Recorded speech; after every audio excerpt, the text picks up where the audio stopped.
Hello दोस्तों।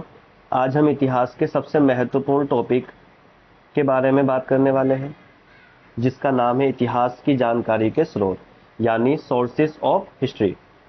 जिसके बिना इतिहास अधूरा रहेगा, क्योंकि जिन चीज़ों से हमें इतिहास की जानकारी मिल रही है उनके बारे में जानकारी होना बहुत ज़रूरी होता है।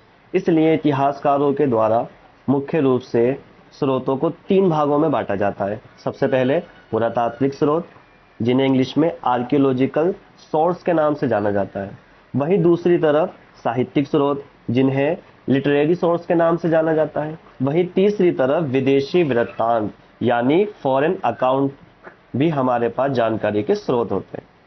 तो इन तीनों में कौन कौन से स्रोतों को शामिल किया जाता है और इनमें क्या क्या अंतर होता है उसको जानते हैं। तो चलिए सबसे पहले बात करते हैं पुरातात्विक स्रोत यानी आर्कियोलॉजिकल सोर्स के बारे में। अब इतिहास के ऐसे स्रोत जो हमें वस्तुओं के रूप में, अस्थियों के रूप में, सड़कों के रूप में, घरों के रूप में मिलते हैं, तो ये इतिहास के पुरातात्विक स्रोत कहलाते हैं। यानी पुरानी चीजें, तो लिखावट में कुछ नहीं मिला, ये पुरानी चीजें मिल रही हैं। तो इतिहास का कौन सा स्रोत है हमारा? पुरातात्विक स्रोत यानी आर्कियोलॉजिकल सोर्सेस।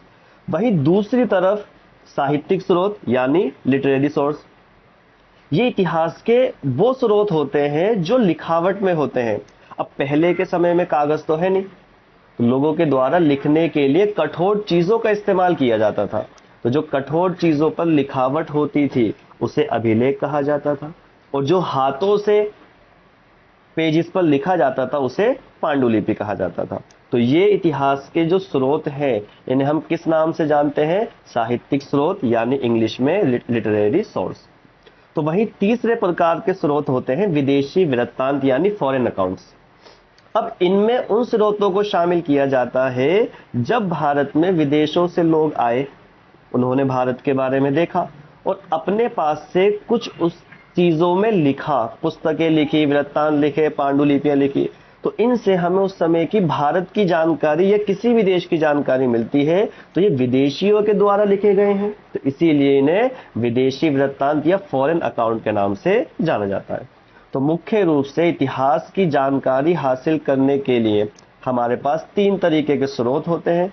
सबसे पहला आपका पुरातात्विक स्रोत, नंबर दूसरा साहित्यिक स्रोत, नंबर तीसरा विदेशी वृत्तांत। और इन सभी स्रोतों का इस्तेमाल करके इतिहासकारों के द्वारा पुस्तकें लिखी जाती हैं, जिससे लोग ज्ञान, जानकारी हासिल करते हैं। तो ये सबसे महत्वपूर्ण इतिहास का पार्ट है जिसे हम स्रोतों के नाम से जानते हैं।